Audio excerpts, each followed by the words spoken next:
Praise the lord. దేవునికి మహిమ కలుగును గాక. ప్రతిరోజు క్రమం తప్పక వాగ్దానాన్ని వీక్షిస్తున్న ప్రతి ఒక్కరికి యేసయ్య నామములో ప్రత్యేక వందనములు.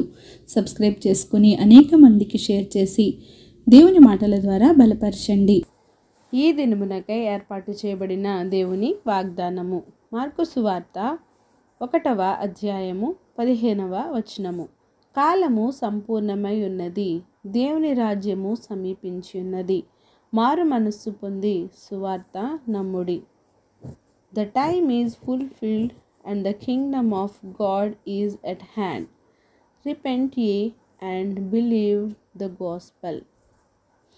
యేసుక్రీస్తు గారు జన్మించి ఆయన పెద్దవారై సువార్తను ప్రారంభించుట సమయము వచ్చినప్పుడు, ఇదిగో నా దూతలు నీకు ముందుగా పంపుచున్నాను, అతడు నీ మార్గము సిద్ధపరచును, ప్రభువు మార్గము సిద్ధపరచుడి, ఆయన త్రోవలు సరళము చేయడని అరణ్యములో కేక వేయుచున్న ఒక నిశ్శబ్దము అని ప్రవక్త అయిన యెషయా చేత వ్రాయబడినట్టుగానే బాప్తిస్మమిచ్చు యోహాను అరణ్యములో ఉండి పాప క్షమాపణ నిమిత్తము మారు మనస్సు విషయమై బాప్తిస్మము కోసము ప్రకటించుచుండెను.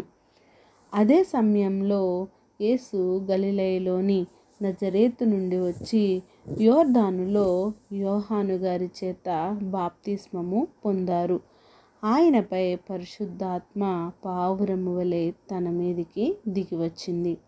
యేసయ్య గారు అపవాది చేసి శోధింపబడి అరణ్యములోనికి కొనుపోబడినప్పుడు దేవదూతలు ఆయనకు పరిచర్య చేశారు. యేసయ్య గారు బాప్తిస్మం ఇచ్చు యోహాను చేత బాప్తిస్మం పొందిన తరువాత యోహాను ఖైదీగా చెరపట్టబడ్డాడు. అప్పటి నుండి యేసయ్య గారే సువార్త ప్రకటించడం మొదలుపెట్టారు. యోహాను పని యేసయ్య గారికి బాప్తిస్మం ఇవ్వడం, యేసయ్య గారి పని సువార్తను ప్రకటించడం, బోధించడం, ఆయన తండ్రి ఆయనకిచ్చిన పనిని నెరవేర్చడం.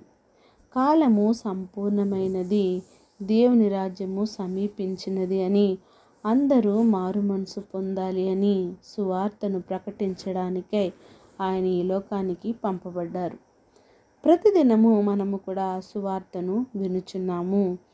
మరి సువార్తను ప్రకటించుచున్నామా? యేసయ్య గారే పరిశుద్ధాత్మ వల్ల జన్మించినప్పటికీ బాప్తిస్మం పొంది ఆయన సువార్త భారాన్ని మోసారు. మరి మనమెంత వరకు ఆ భారాన్ని కలిగి ఉన్నాము? ఒక్కసారి ఆలోచించి దేవుని పనిలో పాలు పుంపులు పొందుదుముగాక. ఆమేన్.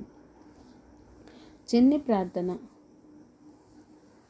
సకల ఆశీర్వాదాలకు కారణభూతుడు అయిన మా ప్రియ పరలోకపు తండ్రి, మీరు ఇచ్చిన వాగ్దానంనకే వందనాలు దేవా. ఎవరైతే ఈ ఉదయకాల సమయంలో మీ వాగ్దానాన్ని విన్నారో, విన్న వాక్యాన్ని విడిచిపెట్టకుండా నాయన వాక్యానుసారంగా జీవించే జీవితాన్ని ప్రతి ఒక్కరికి దయచేయండి. అవును ప్రభువా, కాలము బహు కొంచెముగా ఉన్నది నాయన, మీ రాజ్యము సమీపించడానికి నాయన అతి త్వరలో ఉన్నదని మేము గుర్తిరిగి తండ్రి, మేము మారు మనసు పొంది రక్షణ లేని వారు ఇంకా రక్షణలోకి నడిపింపబడి మీ రాజ్య సువార్తను వ్యాప్తిలోనైనా మేమందరము పాలి భాగస్థులమై తండ్రి మీ సువార్తను ప్రకటించే వారముగా మమ్మల్ని ఉంచండి. ప్రార్థన అవసరమైన ప్రతి ఒక్క బిడ్డని సమయంలో జ్ఞాపకం చేసుకోండి. వారి అవసరతలను అక్రతలను ముందుగా రేణు దేవా, సమయానుకూలంగా వారి అవసరతలను తీర్చి మీ మెండైనా నిండైనా దీవెనలు ప్రతి ఒక్కరిపై కుమ్మరించి సమస్త ఘనత మహిమ ప్రభావం మీరు ఆరోపించుకుంటారని యేసుక్రీస్తు పరిశుద్ధ నామమున ప్రార్థించడి వేడుకొంచున్నాను మా తండ్రి. Amen. God bless you all.